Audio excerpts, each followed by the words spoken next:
और ये घटनाएं जो हो रही हैं वो सरकार की नाकामी की वजह से हो रही हैं। सरकार अपनी नाकामी छिपाने के लिए इनकाउंटर कर रही है। इनकाउंटर, नई परिभाषा में हाफ इनकाउंटर और भी कई परिभाषाएं जो सरकार ने बनाई हैं।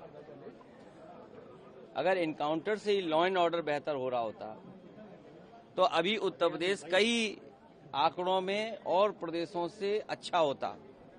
जीरो टॉलरेंस का नारा देने वाले उन्हें खुद अपने आप पर सोचना चाहिए। ये एडमिनिस्ट्रेटिव फेलियर था, सरकार का फेलियर था कि जब वहां पर तय था, पुलिस की जानकारी में था, तो आखिरकार आपने शांतिपूर्ण ढंग से क्यों नहीं प्रोसेशन को ले जाने दिया या उस कार्यक्रम को संपन्न क्यों नहीं करा पाए। जो लोग एक शांतिपूर्ण तरीके से एक कस्बे, गांव का या आसपास के लोगों का कार्यक्रम शांतिपूर्ण से संपन्न नहीं करा पा रहे हैं, उनसे लॉ ऑर्डर की क्या उम्मीद करेंगे आप। और फिर ये इनकाउंटर, हाफ इनकाउंटर, ये डराने के लिए हैं। आप मुझसे ना नाम बताते ना कुछ बताते, तब भी मैं कह सकता था कि इनकाउंटर किसका किया इन्होंने।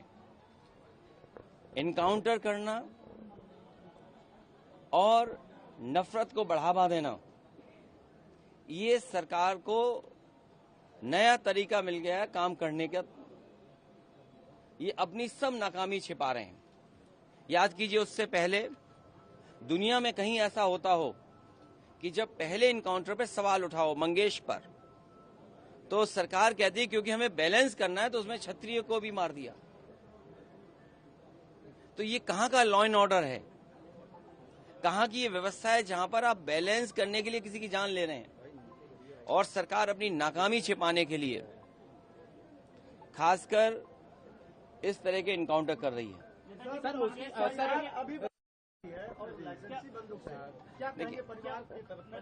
जो घटना हुई दुखद हुई, जो घटना हुई दुखद थी और ऐसी घटना समाज में न हो। जो वहां पर फेलियर था, हमारे साथी ये पूछ रहे हैं कि आप क्या करते या क्या परिवार से मिलेंगे। जो दुखी परिवार होगा उसको न्याय दिलाने के लिए हम लोग काम करेंगे। लेकिन सवाल ये वही खड़ा हो जाता है कि सरकार की नजर में भेदभाव नहीं होना चाहिए। सरकार, जो अंग्रेजों ने कभी नारा दिया था डिवाइड एंड रूल, सरकार उसी पे काम कर रही है, डिवाइड एंड रूल। ये आम लोग जानते हैं, आम लोग ये बात जानते हैं। और आप तो पत्रकार लोग हैं, बुद्धिजीवी हैं, और पड़ोसी जिले का मामला है। आप मुझसे बेहतर जानते होंगे कि ये घटना हुई नहीं है, घटना कराई गई है। और कराई गई के लिए दोषी कौन होगा। अगर जान गई है किसी की भी, हम दुख में शामिल हो सकते हैं, मुख्यमंत्री जी मिल सकते हैं, लेकिन कराई किसने है, इस पे आप लोग बेहतर जानते होंगे। यहाँ एक कोई पत्रकार ऐसा नहीं है जो न जानता हो कि ये घटना रोकी जा सकती थी। किसी की जान नहीं जाती।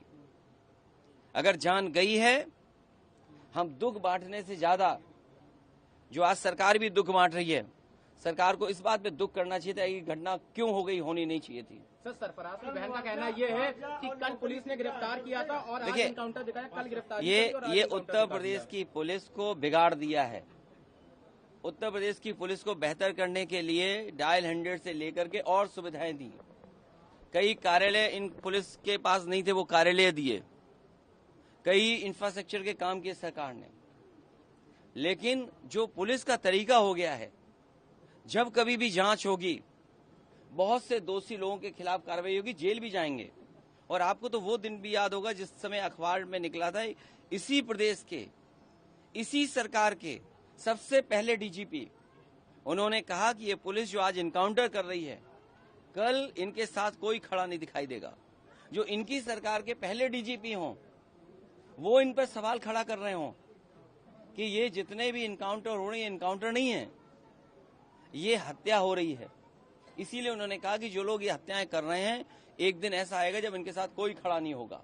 और मुझे सुनने में यहां तक आया है, आप बेहतर बताना इस बात को, कि जिस व्यक्ति ने पहला वीडियो वायरल किया उस प्रोसेशन का, उस पत्रकार के हाथ या पैर में बहुत चोटें आई हैं। उसमें बीजेपी के लोगों ने उसे बहुत मारा है। अगर बीजेपी के लोग पत्रकार को मार रहे हैं या बीजेपी के लोग पत्रकार को जेल भिजवा रहे झूठे मुकदमे में, तो समझिए क्या छिपा रहे हैं, कुछ तो छिपा रहे हैं ना।